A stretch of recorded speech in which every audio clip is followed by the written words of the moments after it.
Warahmatullahi wabarakatuh. Waalaikumsalam warahmatullahi Waalaikumsalam warahmatullahi wabarakatuh. Terima kasih atas kesempatan yang diberikan. Ya, mudah-mudahan pada perkuliahan ini ya, yang saya anggap sharing ya dari saya terkait pemahaman saya. Mungkin saya coba bercerita latar belakang saya. D3 dan S1 saya tuh di teknik informatika.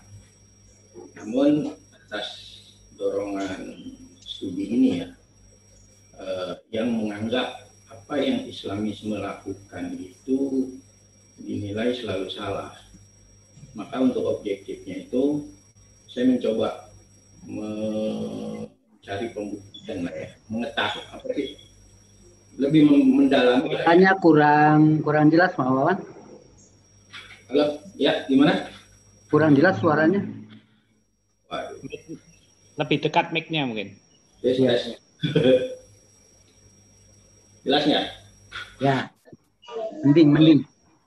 Ya, dari kepenasaran itulah saya coba mengambil S2 di bidang kajian Islam dan Timur Tengah dan Islam ya, yang kekhususannya saya ambil ekonomi dan keuangan syariah untuk menjawab kepenasaran saya.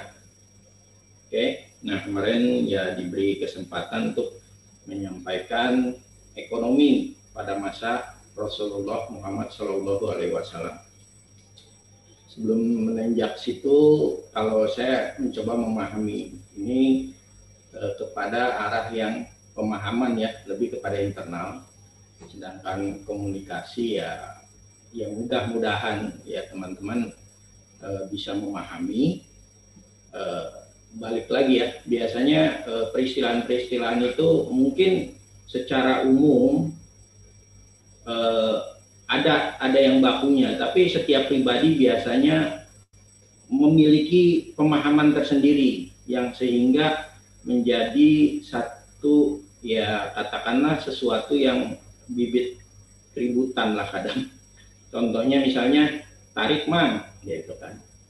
Nah itu beda tuh antara orang yang biasa genjot beca sama yang dangdutan gitu ya.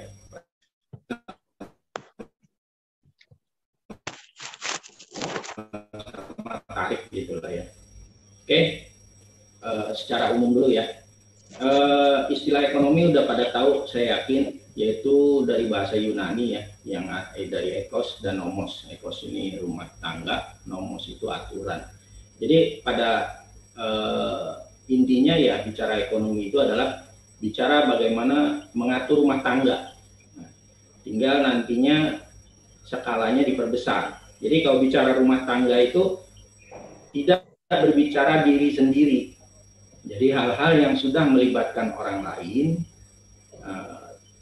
termasuk ya minimal berdua gitu loh. Makanya pernikahan itu yaitu rumah tangga terkecil. Nah kalau misalnya organisasi kampian mungkin ya komunitas, yaitu juga rumah tangga.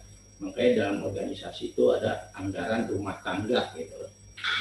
Kemudian istilah perekonomian adalah fenomena real ya. Jadi berbicara fenomena ekonomi yang ada di Indonesia, ya itulah yang disebut perekonomian Indonesia gitu. Sedangkan ilmu yang mempelajari bagaimana mengalokasikan sumber daya untuk memenuhi kebutuhannya, yaitu bisa berupa tindakan yang terdiri dari tindakan, motivasi dan prinsip, yaitu disebut ilmu ekonomi atau ekonomik gitu loh. Biasanya disebutnya dengan istilah ekonomi. Nah, kalau dalam Islam sendiri punya perspektif sendiri ya. Ya kalau yang merujuk ke Akram Khan, ya dia mengistilahkan dengan falah. Ya sama aja sih ya, intinya kemenangan atau karena kemenangannya itu buat kita itu adalah kebersamaan, ya bisa menjadi kesejahteraan umum lah gitulah intinya. Nah, dalam aliran ekonomi ya di yang beredar ini menganut aliran Adam Smith dan aliran Keynesian yang sekarang ini. Nah, sebenarnya yang sekarang ini lebih ke arah Keynesian ya. Kalau yang sebelumnya itu Adam Smith. Nah, perbedaannya itu adalah dalam pandangan tentang pasar. Kalau aliran klasik atau Adam Smith itu melihat pasar itu keseimbangan perekonomian berfondasi pada keseimbangan individu, baik produsen maupun konsumen. Nah, ini nanti ada atau ada paralelisasinya itu dengan ekonomi Islam yang menganut sistem mekanisme pasar. Nah, kalau aliran Keynesian itu struktur pasar cenderung monopolistik, informasi tidak sempurna dan asimetris. Ya, kenyataannya seperti itu ya. Siapa yang punya sumber daya lebih besar, biasanya akses informasinya lebih banyak gitu, lebih lengkap dibandingkan yang sumber daya akses untuk informasinya lebih sedikit, sehingga dalam menentukan harga pun bisa terlambat, bisa mungkin dibodohi gitulah istilahnya. Ya, ada nanti misalnya padahal harga sudah melambung nih, tapi karena informasinya kurang masih tetap. Nah, sehingga orang-orang seperti inilah yang bisa yang punya informasi itulah yang bisa meraup keuntungan lebih besar. Kemudian dalam melihat terkait dengan uang atau alat tukar. Nah, kalau aliran klasik itu atau Adam Smith itu, uang tidak lebih hanya sebagai alat tukar dalam transaksi. Nah, kalau dalam Keynesian itu, uang tidak hanya sebagai alat tukar transaksi, tapi juga menyimpan nilai. Nah, ini dalam Islam sekarang sedang diributkan ya, atau happening itu kalau dinar dan dirham itu memiliki nilai gitu loh, sehingga nilai intrinsik ya yang terkandung di dalamnya, sehingga tidak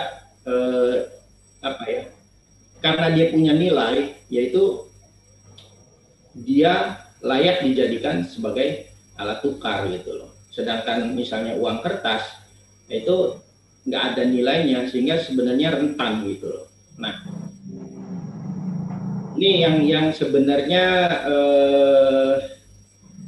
menjadi ini ya perdebatan dari setiap kelompok ya.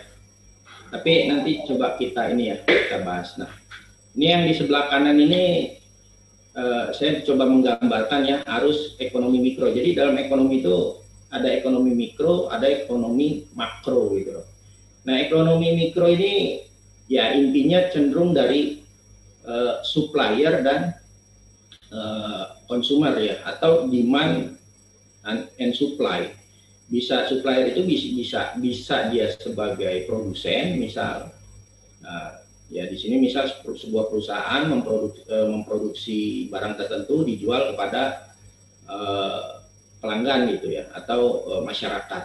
Tapi masyarakat itu juga sebenarnya bisa jadi supplier bagi perusahaan itu gitu ya. Contohnya petani yang menanam cabai dan sebagainya bisa menjadi supplier bagi perusahaan yang menjual olahan dari cabai gitu. Nah, kalau terus makro ini ya inilah udah melibatkan pemerintah, luar negeri, ya hubungan antara negara ya, sehingga terjadi ekspor impor. Jadi cakupannya lebih luas. Oke.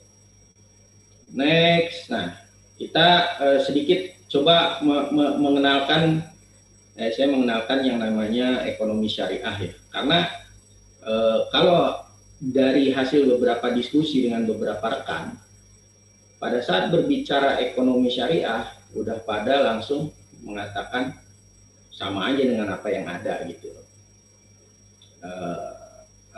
aduk-adukan lah atau segala macam lah ya. Nah, saya sih ngelihatnya namanya juga sebuah sistem sedang berproses gitu loh. Seperti halnya Nabi Muhammad pun pada saat menentukan hukum riba itu nggak langsung mengharamkan, tapi ada tahapannya di ayat Al-Quran tuh gitu ya. Ada yang baru menganjurkan, kemudian sampai akhirnya mengharamkan. Atau sebaliknya, contohnya itu hukum jarah kubur. Nah itu Nabi Muhammad itu menghukuminya itu dari tidak boleh dulu, baru kemudian memperbolehkan setelah ya dengan berbagai ini ya penjelasan dari para ya ulama bahwa ya itu karena mengganggu keimanan, jadi nunggu kuat dulu baru boleh. Nah, tapi pada saat bicara masalah riba tidak demikian. Nah, kalau saya secara teoritis ya ekonomi syariah itu baik karena lebih mencoba melihat menggali ya dari Al-Qur'an ya tentu dikembalikan ya menurut tafsir atau perspektif pemahaman yang menggalinya ya. Dan mungkin misalnya terkait masalah zakat. Nah, zakat itu pengendalian harta individu agar mengalir secara produktif. Jadi tidak ditimbun di orang, dia dibagikan ke yang ya masyarakat atau manusia lain yang membutuhkan. Kemudian tidak riba ya. Ini nih masalah riba sebenarnya nanti saya di belakang coba saya usilin lah istilah saya. Kalau berdasarkan pemahaman saya ya riba itu lebih kepada tidak eksplorasi gitu loh. Jadi kalau di Al-Quran kan dikatakan tidak boleh melakukan riba yang berlipat ganda. Nah, nanti pertanyaannya kalau ribanya nggak berlipat ganda gimana? Riba itu nggak masalah, karena riba itu tumbuh. Yang menjadi persoalan itu berlipat ganda. Nah, itu yang berlipat ganda dengan hanya melihat keuntungan itulah yang eksploitasi. Nah, ini yang menyebabkan diharamkan harusnya. Terus tidak maisir, ya. Terus bicara iswaf ya, terutama terkait wakaf, yaitu lebih kepada partisipasi individu untuk kepentingan umum. Nah, ini kan suatu hal yang baik sebenarnya. Oke. Nah, yang sebelah kanan prakteknya, ini bisa dibaca lah ya, yang sebelah kiri supaya nggak ini, karena ini pengetahuan ini. Prakteknya yang utama itu adalah objek yang dijadikan usaha atau ekonomi itu harus halal dan mudah-mudahan thayyib ya. Jadi nggak boleh yang mengandung hal yang haram. Nah, yang kedua itu dimulai dengan satu kesepakatan atau akad yang jelas, ya sehingga tidak ada ya tadi itu saling menipu lah atau membodohi. Nah, kemudian dalam prosesnya, nah itu nggak ada istilah perjudian lah ya, artinya untung-untungan. Terus tidak ada penipuan. Ya, kemudian tidak ada eksploitasi. Nah, pelaku bisnis harus Islami. Kenapa saya katakan Islami? Karena belum tentu pelakunya orang beragama ya di dalam konteks saat ini belum tentu beragama Islam, tapi dia sendiri taat dengan aturan Islam yang diterapkan itu. Nah, ini banyak teman-teman suka mengatakan ya contohnya dalam hal bank Islam, sama aja. Ya, kalau dilihat dari permukaan luar memang sama aja. Kalau saya mengistilahkan sama aja daging babi dibikin rendang sama daging sapi dibikin rendang. Bahkan enakan daging babi kan gitu. Tapi kalau kita tahu proses dan tahu ciri-ciri dan segala macamnya, maka kita juga akan bisa tahu bahwa itu halal atau haram. Ya, sebenarnya ya demikian bicara ekonomi syariah. Oke, lanjut. Nah, dalam bicara perekonomian ya, saya katakan perekonomian ya, artinya aktivitas real ekonomi ya, itu dibagi ya pada masa Rasulullah dan pasca Rasulullah. Nah, saya coba memperlihatkan sedikit ya pada masa pra-rasulan yang mungkin istilah teman-teman mengatakan masa dolan, masa tidak memiliki pembimbing, atau ada yang bilang Rasul nggak mungkin sesat gitu. Nah, ini jadi perdebatan juga, ada ustadz yang tiba-tiba nggak tenar lagi gara-gara Nabi juga pernah ya dolan gitu. Oke. Jadi Rasulullah itu kalau saya beliau ditunjuk sebagai Rasul itu bukan sesuatu yang ketetapan yang wah si ini harus jadi Rasul, nggak begitu gitu loh. Tapi memang dalam proses hidupnya itu ya melayakkan diri untuk sehingga klop antara mau dirinya dengan maunya Allah. Maunya Allah dia jadi Rasul, nah Rasul pun bertindak ya mengejar maunya tersebut gitu loh. Nah, di umur 6 tahun itu beliau, kalau saya mengatakan beliau itu diberi pendidikan leadership.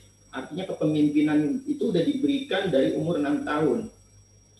Ya, apa yang dipimpinnya?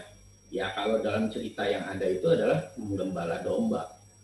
Nah, ini sebenarnya kan kalau istilah teman-teman ini kan sebenarnya pasti alam ya.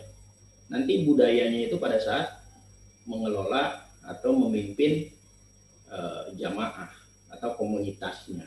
Nah, di umur 12 tahun itu oleh pamannya sudah diperkenalkan bagaimana proses ekspor impor gitu loh.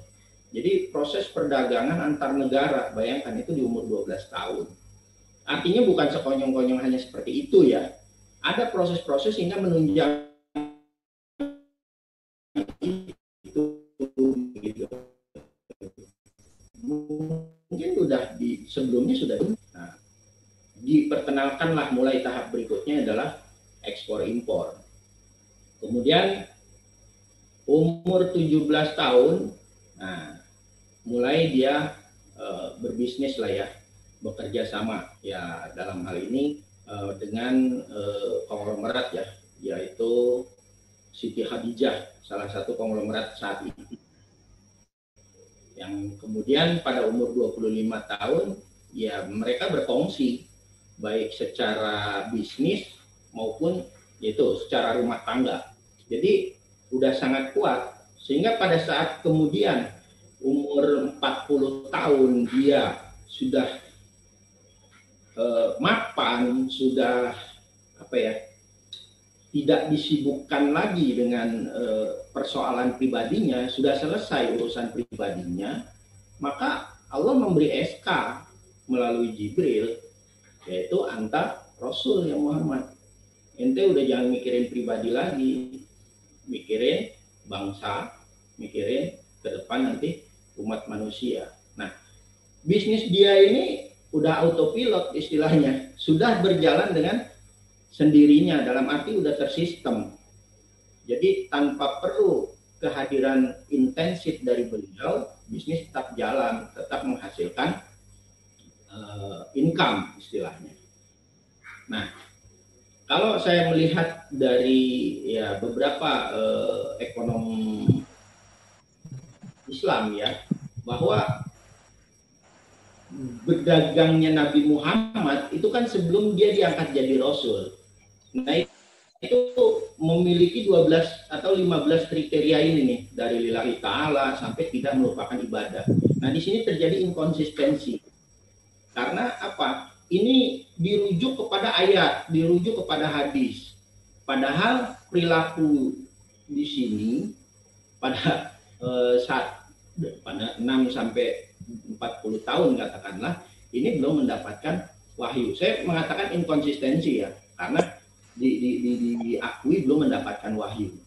Kalau saya pribadi, bahwa ajaran Allah dari Nabi Adam sampai Nabi Muhammad ya sudah ada.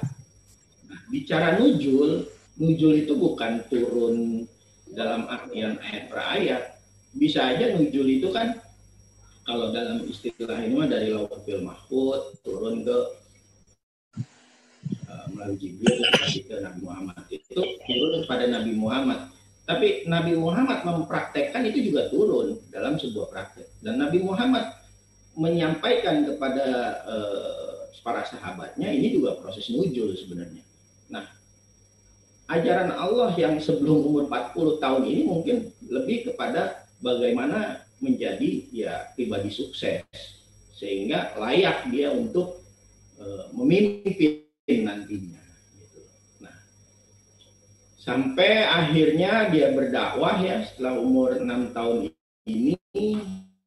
Nah, sini saya sekian ya dari masa kerasulan itu dia diembargo.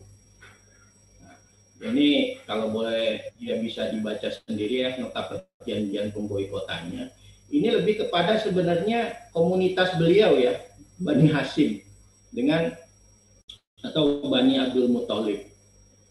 Nah, cuman ya hebatnya orang-orang saat itu ya, walaupun kepada musuh dia masih punya ini loh, semacam oh kalau bulan ini nggak boleh ini, kalau bulan ini nggak boleh ini, itu nggak dilanggar. Ya contohnya, walau pada masa embargo itu pada bulan Muharram diharamkan kekerasan. Nah itu terus bulan Rajab dihormati, di bulan Dzulqa'dah bulan damai, bulan Dzulhijjah bulan haji. Nah ini dianut oleh mereka, sehingga ini menjadi bulan-bulan kesempatan bagi Rasulullah selama di boikot ini, katakanlah membebaskan diri ya dari pemboikotan tersebut ya dengan berdakwah, mempengaruhi banyak orang gitu loh. Itu di masa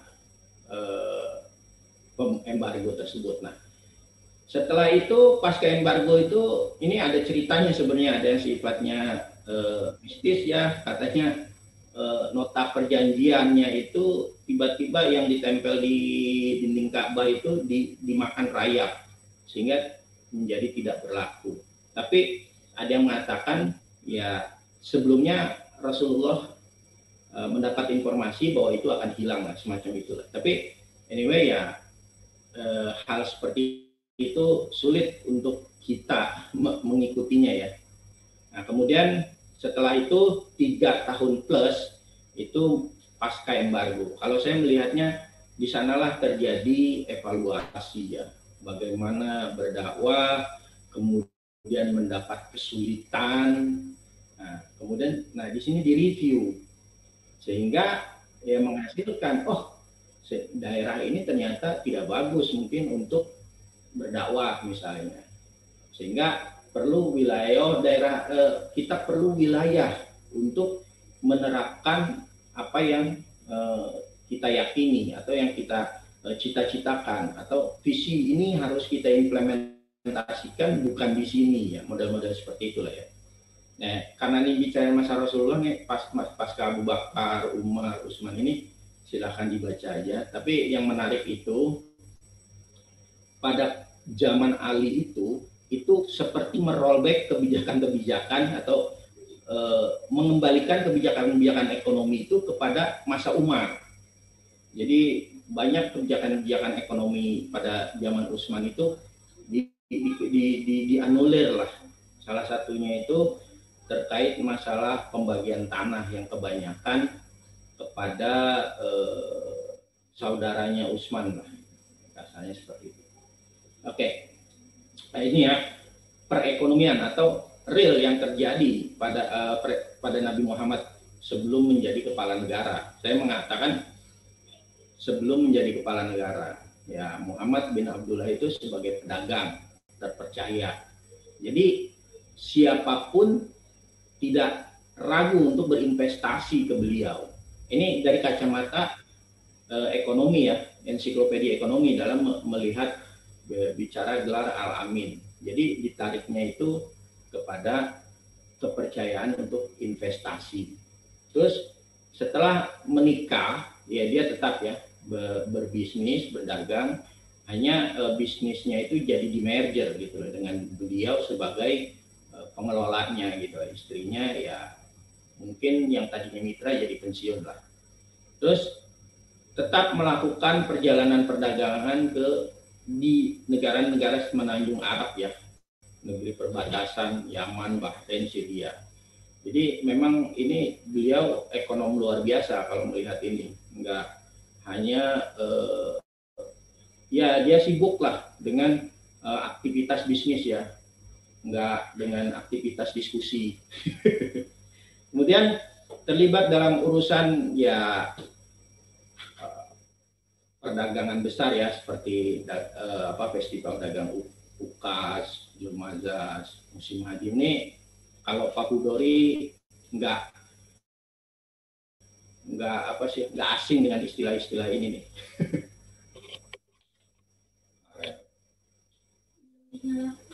Gitu. Terus kemudian jadi reseller mungkin ya. Terus di saat membutuhkan modal dia juga nggak ragu-ragu untuk pinjam gitu dengan sistem yang ada gitu ya. Tapi sistemnya saya yakin ya sudah menyesuaikan dengan apa yang dia pelajari. Jadi catatan bagi saya itu adalah setelah sukses secara pribadi melihat kenyataan bangsa, dia mulai galau sehingga mulai mencobalah ini gimana ini kenyataan bangsa saya seperti ini gitu loh. Ya, makanya dia mencoba dengan apa yang dimilikinya, resource yang dimilikinya, ya dia memberikan solusi kepada bangsanya. Gitu. Ya, dan bisnisnya karena udah di set by system gitu. Jadi dia udah ya kalau sekarang mungkin banyak ya para ekonom ya, katakanlah sebagai contoh ya saya yang di depan mata aja misal Sandiaga Uno. Dia udah nggak ngurusin bisnisnya lagi. Dia sekarang bisnisnya ngurusin partai dan bahkan dia sekarang jadi menteri lah. Ya model seperti itu gitu. Jadi kadang kita tuh terlalu wah gitu ya. Padahal realnya itu ya menurut saya sih seperti itu aja. Jadi persoalan pribadi selesai, mulai memikirkan kepentingan bangsa dan negaranya gitu. Oke. Ini saya katakan ini wacana atau nyata sebelum hijrah. Karena banyak yang mengatakan ya berbicara perekonomian ini nanti saat sudah Madinatul Munawwaroh tegak gitu loh. Padahal ayat tentang ekonomi ini pada saat beliau di Madinah pun di Makkah pun banyak yang turun gitu ya. Ya contohnya berbicara masalah al-haqqu takasur misalnya, jangan bermegah-megahan. Terus misalnya wailul likulli humazatil lumazah. Ini kan kalau misalnya ya, ente jangan jadi feodalis atau kapitalis gitu kan. Ya mungkin kalau dia belum mempraktekkan, yang ada kan kita cemooh kan gitu. Tapi karena beliau sudah menjadi terbukti sebagai kapitalis nomor satu dan dia tinggalkan, orang nggak bisa lagi membantahnya. Bahkan kalau secara feodal keturunan, ya beliau ini kan cucu dari seorang penguasa Ka'bah atau penguasa Mekah. Jadi apa bukan dia top sosial piramid dalam tatanan kekuasaan gitu loh. Jadi ini kalau saya sih melihatnya sebelum Madinah pun ya beliau sudah melakukan perekonomian itu yang sesuai dengan Al-Qur'an gitu. Nah, ini mungkin ya sedikit bicara masalah embargo ya. Apakah selama di embargo ini mengalami kesusahan atau sebaliknya? Bahkan dalam sejarah-sejarah yang ada itu diceritakan untuk minum aja ini juga kebangetan nih yang memberikan data sejarah. Maaf ya, kotoran onta itu sampai diperas gitu loh untuk bisa mendapatkan air gitu. Tapi kalau secara ekonomi kebanyakan negara yang diembargo itu kan nggak bisa menjual dan tidak bisa membeli. Pada saat tidak bisa menjual dan membeli, disitulah terjadi ekonomi yang close, tertutup. Nah, yang menjadi persoalan ekonomi itu kan bisa tidak menjadi sejahtera itu karena adanya kebocoran. Katakanlah misalnya kita jadi petani. Kalau beras harga naik, otomatis kalau kita mau cukur rambut pun akan naik harganya. Tukang cukur rambut pun kalau mau misalnya membeli katakanlah kebutuhan yang lain ya daging ataupun akan naik. Terus jadi hanya meningkatkan tarafnya aja, tapi begitu terjadi kebocoran, kita dari petani terus beli handphone dengan harga yang mahal. Nah, udahlah, apa yang kita hasilkan itu bocornya banyak itu keluar. Sehingga justru kalau yang tidak diembargo itulah yang malah lebih menyengsarakan. Ya, saya dapat informasi bahwa Irak sebelum kondisi saat ini, pada saat diembargo itu ada yang ke sana menyatakan bahwa justru di sana makmur. Ya, ini juga perlu dibuktikan ya. Tapi kalau menurut logika saya bisa benar. Apalagi kalau Indonesia diembargo, saya yakin akan makmur gitu loh. Karena kita punya resource yang lebih baik dan lebih banyak dari yang ada. Makanya seburuk-buruknya Indonesia nggak akan diembargo menurut saya. Karena mereka butuh untuk kita menjadi customer atau pembeli barang mereka, dan mereka butuh akan sumber daya kita. Nah, ini saya coba menyinggung terkait masalah Piagam Madinah ya. Yang pertama itu, karena disinilah kunci dari sebuah pembangunan ekosistem ya, atau komunitas. Dari Piagam Madinah ini dibangun sebuah kesepakatan. Nah, kalau dikaitkan tadi dengan Mas Hadi katakan, ini sebenarnya hukum yang coba diturunkan dari pemahaman Nabi Muhammad terhadap Al-Quran, diturunkan kepada hukum Piagam Madinah ini. Gitu. Di dalamnya ini nggak semuanya ini orang Islam atau mukmin. Kalau saya baca piagamnya ini, itu disebutkan pihak-pihak yang jelas, antara lain itu mukmin, Muslim, sama Yahudi. Artinya mereka ada gitu loh. Nah, cuman dalam Piagam Madinah ini semua diatur harus taat dengan kesepakatan ini. Enggak peduli dia mukmin atau yang lainnya. Nah, inilah yang menjadi tonggak bagaimana perekonomian itu bisa dibangun. Karena dengan adanya ini terjamin stabilitas. Kalau stabilitasnya terjamin, maka ekonomi bisa berjalan dengan baik. Nah, kenapa orang semua mau ini?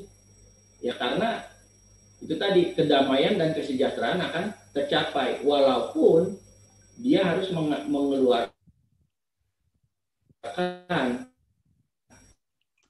anggaran pertahanan. Nah, ini bicara anggaran pertahanan. Jadi kalau dikatakan bahwa al-Islam itu hanya untuk yang mukmin, itu salah besar kalau menurut saya, karena di dalamnya pun ada yang tidak mukmin.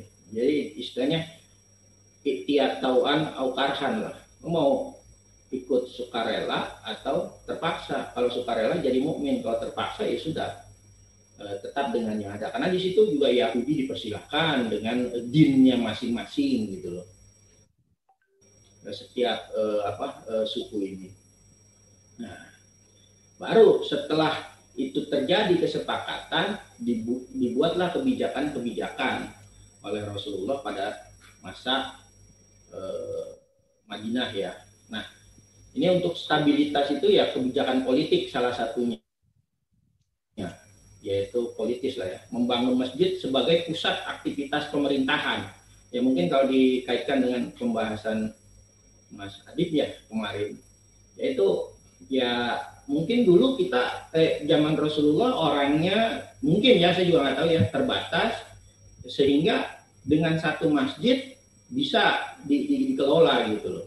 Tapi pada zaman sekarang, nah mungkin ada yang sifatnya presiden pemerintah pusat, pemerintah tingkat 1, tingkat 2, tingkat 3 sampai pemerintahan yang paling bawah. Nah, kalau saya lihat sih di desa-desa ya, terutama di Jawa Barat yang saya tahu, itu di alun-alun itu selalu berdampingan antara masjid dengan kantor kepala desa gitu. Ya sebenarnya sih ini bagian ya dari pengaruh, cuman mungkin ada proses sekularisme ya, sekularisme pemisahan itu ya sehingga jadi terpisah. Tapi peninggalan yang itu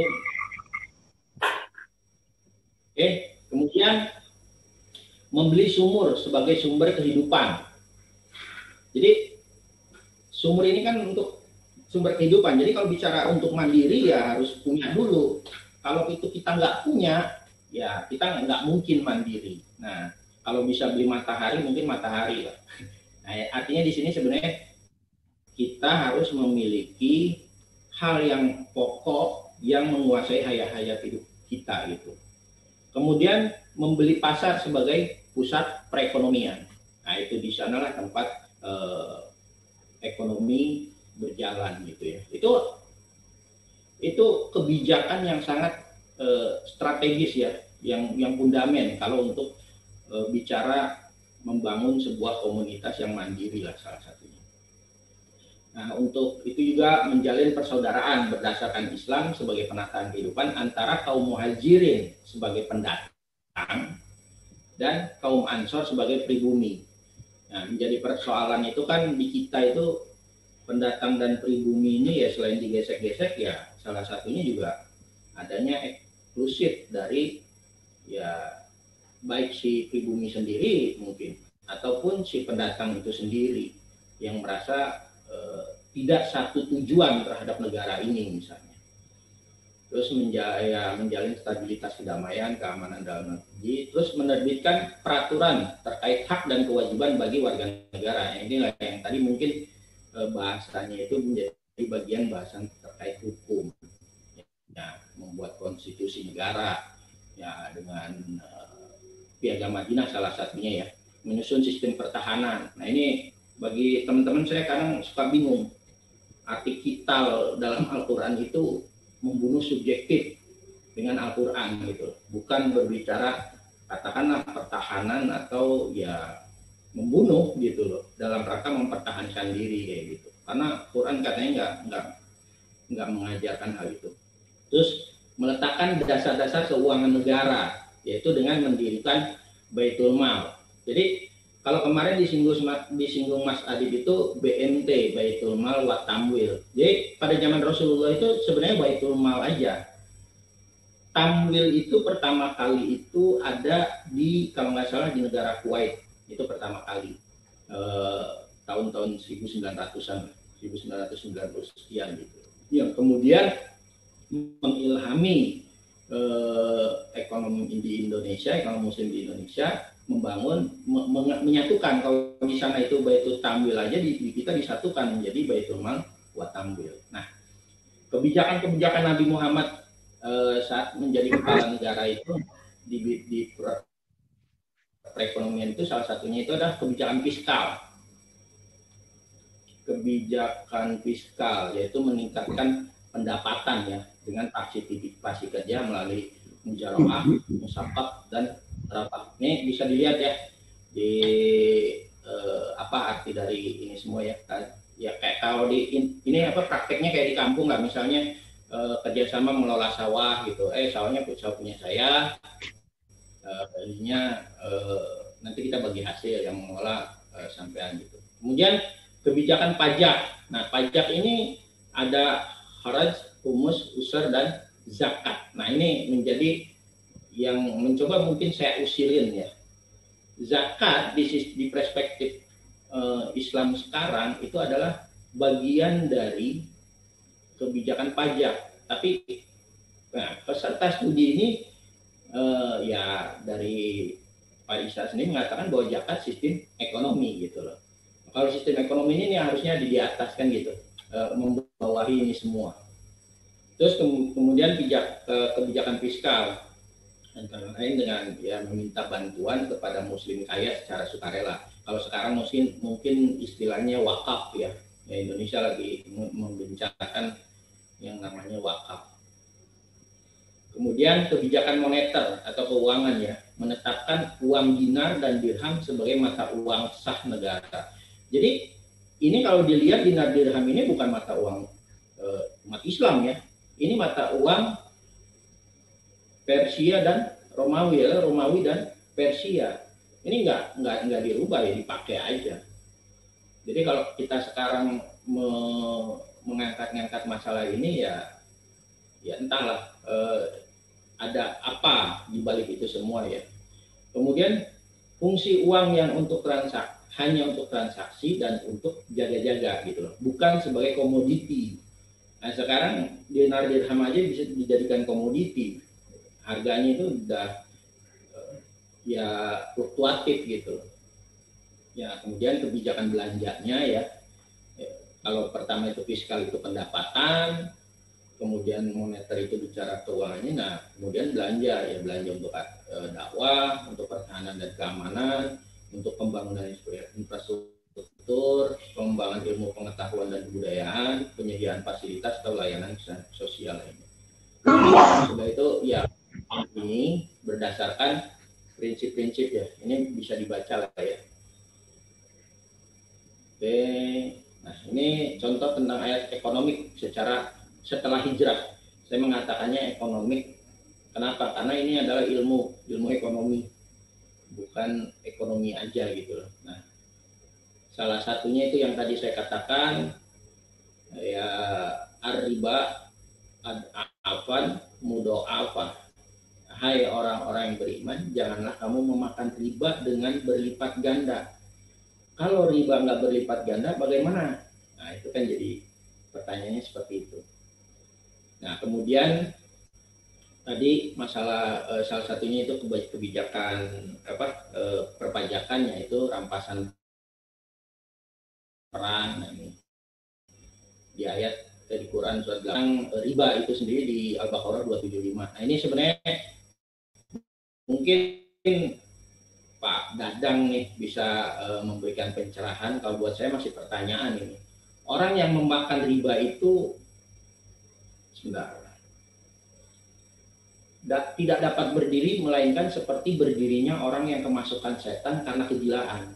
Ini kan ungkapan ya. Nah,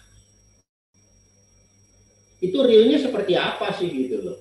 Karena yang ada sekarang ini orang yang makan riba itu happy gitu loh. Nah itulah seperti ya mungkin bisa sharing atau ya memberikan informasi real ya terkait memahami ayat ini gitu. Di terjemahan Abu juga seperti itu.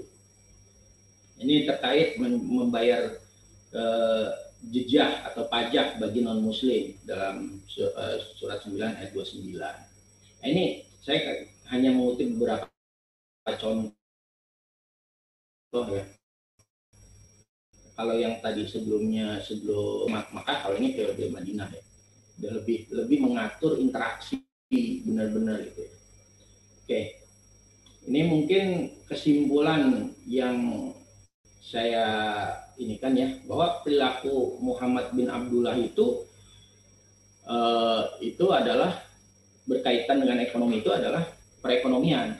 Nah, tapi perekonomian beliau itu bisa dijadikan ekonomi buat kita. Ilmu. Karena dia sudah memperlihatkan kesuksesannya gitu loh. Kemudian ayat dalam Al-Quran ini, ya kalau saya sudah memahaminya bahwa tergantung kepada latar belakang dan atau motivasi yang memahaminya gitu. Jadi kalau dibilang Al-Quran itu real, wah harus dari awal itu nggak bisa. Kenapa? Pasti terpengaruh oleh siapa yang menyampaikan. Kalau yang benar-benar real itu ya yang diterima oleh Jibril mungkin gitu. Itu sangat-sangat terpengaruh lah. Kayak ya tadi lah, kalau motivasinya ke arah mana ya pasti seperti itu. Atau tadi lah, salah satu contohnya misalnya ada hadis Nabi terkait masalah kematian. Jadi di situ katakan kalau mayat ini punya hutang, ahli warisnya yang menanggung. Nah, dalam ilmu ekonomi Islam itu menjadi landasan terbitnya produk kartu kredit syariah, yaitu di mana ada bank menjadi penanggung hutang dari yang belanja gitu loh. Atau ya sama seperti misalnya KPR juga seperti itu gitu. Jadi ada yang nalangin, ada yang nanggung. Jadi diperbolehkan. Nah itu ya karena memang motivasinya ke arah ekonomi, gimana supaya berjalan gitu. Nah, secara logis Muhammad untuk kesimpulan khususnya secara logis, memang Nabi Muhammad ini pantasnya jadi Rasul gitu loh, karena memang pribadinya itu sudah membuktikan. Ya kalau ya itu kan kalau saya pribadi loh. Oke, terus ini bisa dibaca lah ya. Nah inilah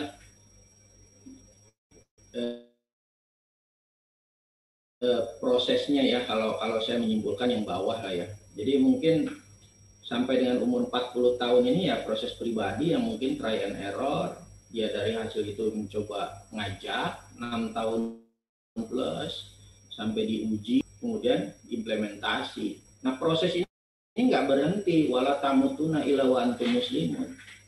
Jadi jangan berhenti proses ini kalau kita belum diatur oleh Islam satu organisasi gitu. Terus sampai organisasi Islam itu mengatur kita gitu kan. Nah ini sih dasarnya ya, zalikal kitabul la raiba fi hudal lil muttaqin. Ini bicara visi ini, la raiba fi hudal lil muttaqin ini. Nah, bil ghaib ini kayak semacam visi atau yang akan diwujudkan.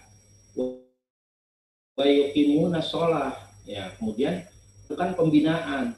Nah, pembinaan ini ya bisa dua ya, artinya sebagai latihan maupun latihan ya uji coba juga bisa. Wa mimma razaqnahum yunfikun. Ya, makanya di sini saya mengartikan ekonomi itu dari kata nafaqo juga, yaitu transaksi. Kalau munafik itu pindah-pindah, ya transaksi itu kan juga pindah-pindah kayak gitu ya. Jadi merizkikan ya. Kemudian wallazina yu'minuna bima unzila ilaika wa ma unzila min qablika, ya. Ini seperti halnya ya para rasul lah. Wa bil akhirati hum yuqinun. Nah, ini yang paling utama. Jadi dengan mana mereka meyakini bahwa akan mencapai tujuan gitu, tujuan akhir, yaitu katakanlah hasanah fid dunya hasanah fil akhirat, atau berpenataan dengan Islam. Nah, ulaika ala hudam mir rabbihim. Yang demikian itu yang dapat petunjuk dari Allah, dan yang demikian itu adalah yang beruntung, yang muflihun tadi. Ekonomi itu falah berdasarkan Islam. Ya ini singkatnya itu dari di awal udah terlihat di Al-Qur'an gitu, hanya 5 ayat gitu ya. Nah, berikutnya ini ya, saya sedikit musilin terkait masalah kata riba. Riba itu tambahan. Jadi kalau melihat Quran ya, Al-Baqarah ayat 276, yang namanya sodakoh juga yarbu gitu kan. Riba itu kan asal katanya dari roba ya, yarbu. Jadi tumbuh juga. Cuma menjadi persoalan kalau riba itu dia fokus kepada penambahan harta individu. Jadi pada penambahannya, tapi kalau sodakoh itu bukan kepada penambahannya, tapi kepada sodakoh itu pembenarannya gitu. Nah, ini mungkin teman-teman juga pernah lah baca di apa ya, di diktat ya, zakat satu sistem ekonomi yang membandingkan zakat dianggap sistem ekonomi gitu ya, berbanding dengan riba satu sistem ekonomi. Tapi di dalam ayat Al-Quran dikatakan wa ahlallahu al-bay' wa haram riba. Jadi riba dengan jual beli itu dipersandingkan, bukan dengan riba dengan zakat atau jual beli dengan yang lainnya gitu. Kemudian hadis kalau di diktat itu kullu qirdin jarobihi naf'an fa huwa riba.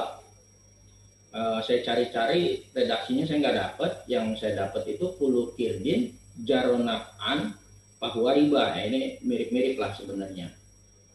Nah, yang menjadi persoalan itu diartikan dalam diktat itu setiap investasi modal yang menyadap keuntungan adalah riba.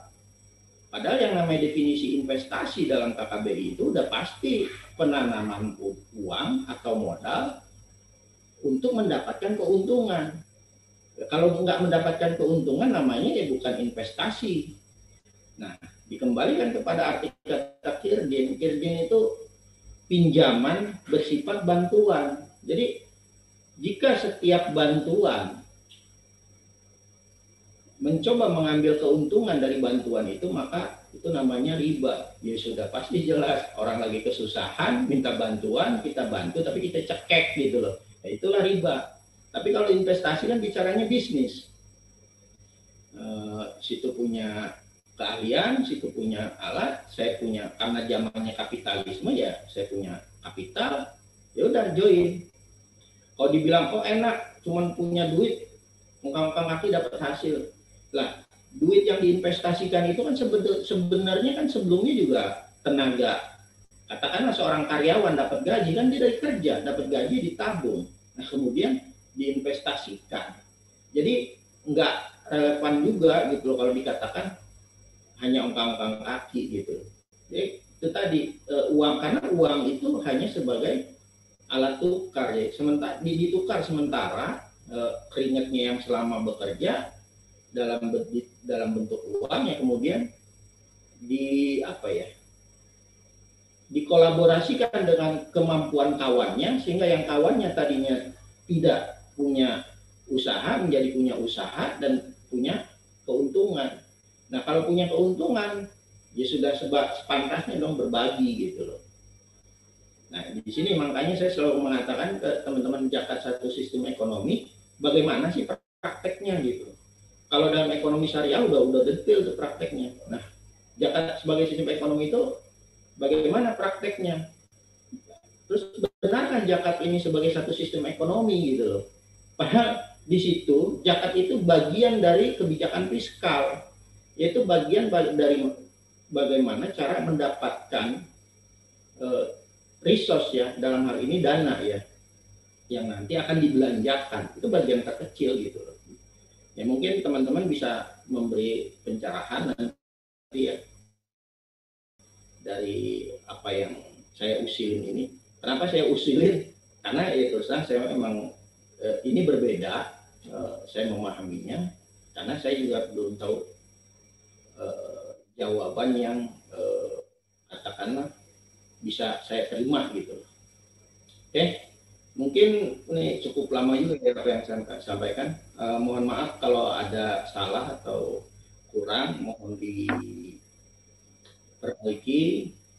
Wabillahi taufiq wal hidayah. Assalamualaikum warahmatullahi wabarakatuh. Waalaikumsalam. Waalaikumsalam warahmatullahi wabarakatuh.